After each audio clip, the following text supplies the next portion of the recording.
So what's up guys, welcome back to another video. It's been a while since I made a video for this car and I had some work done to it, so I decided to give you guys an update.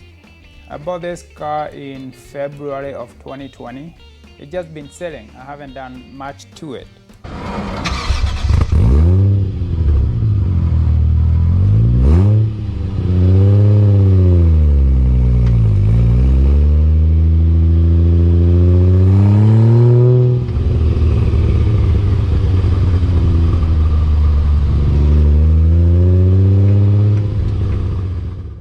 It had a lot of issues. As you know, if you buy someone else's project, you inherit a lot of issues with the car, and it's a money pit.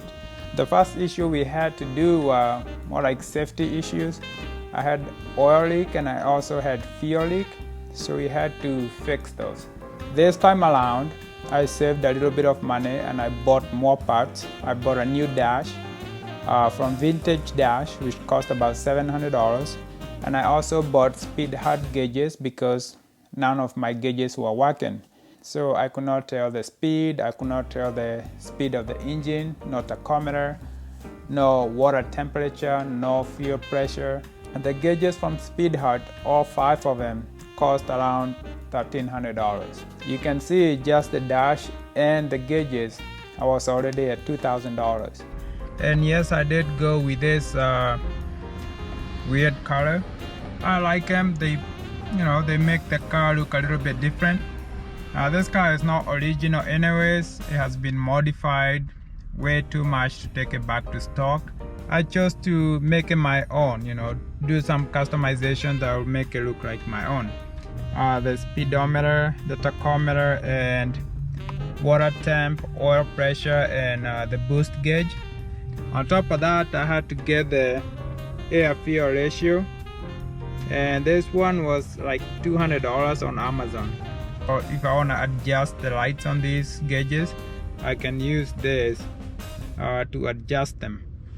These have their own adjustment on them, but they are pretty cool gauges. They bring an old car like this to modern standards. Like this speedometer is GPS controlled.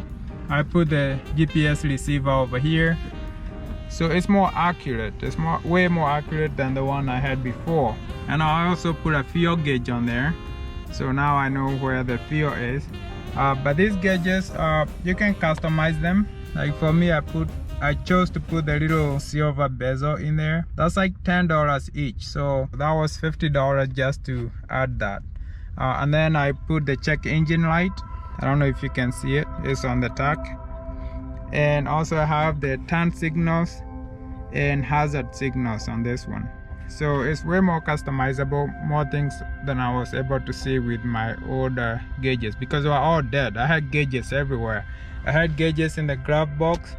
Now I have a glove box that works, and it's just paperwork in there. I had a gauge over here. I had a radio here that I took out because I did not need it, and I did not have a heater that worked, so we put the original piece on here. Now I have heat. And this piece, this chrome piece here with this vent control, a brand new one of these cost about $600, but I got a used one for about $200. And also there were a lot of bad wiring done to this car. Like the fuel pump was powered by the defroster, the rear defroster power line. They wired that to the fuel pump, and that's how the car was getting fuel. So we had to do a lot of cleaning. So some of the wiring were pretty bad. Like the ground was bolted to the intake side of the turbo over here. So we did it properly, but we still have some more wires to do to clean it up. But if I buy a standalone ECU, all this stuff will be gone. This engine, I did the water pump. We did new pulleys in here, so you can see that belt is it's a quite short belt because we don't need much. We did a new timing belt. I am going to put a cover back on there. I'll take care of the valve train just to make sure I don't blow up this engine because it's kind of expensive nowadays. So there was a lot of bad wiring done to the car when they first swapped the engine. But I understand they did this swap maybe 15 years ago when there was not enough aftermarket support for engine swap for the 240. Back in the day, they used to do a lot of V8 swaps, but in the 90s and the early 2000s, people wanted to swap to JDM motors, and swapping to a 1JZ, you had to fabricate a lot of things yourself. So the wiring was one of the things that was pretty poorly done, but the car ran. That's the good part. The car was running when I bought it, and it could have continued to run the same way, but it was a safety hazard. So I decided to spend money and hire someone to do the wiring right. It's still not done. If I want it done 100% the way it should be, I had to buy a standalone ECU and I had to buy a wiring harness, and I can take the car to the next level. The engine still had the power steering pump and it was leaking. I fixed all the oil leaks, but I could still see oil leak somewhere. So we had to take that out and block that off. The engine has gone through, but we haven't done the adjustment for the valve. The 1JZ, they do need to be adjusted. And this being a 30-year-old car, I think it's time for me to actually do the valve train. And that's because this morning when I went to start it, it sounded like this.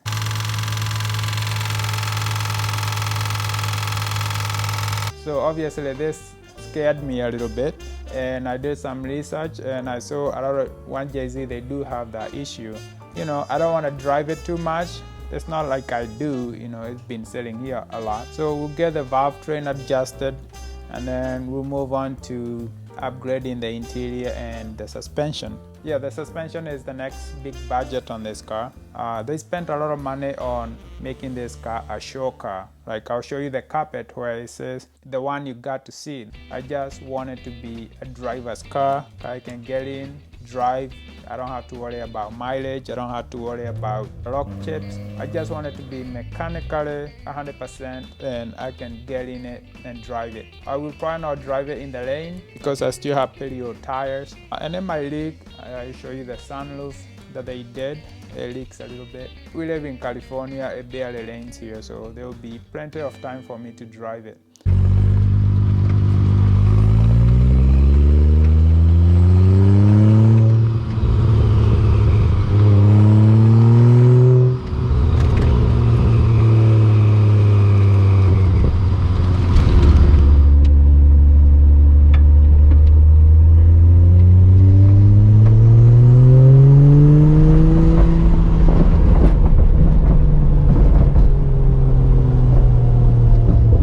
It sounds pretty good. Go over the bump.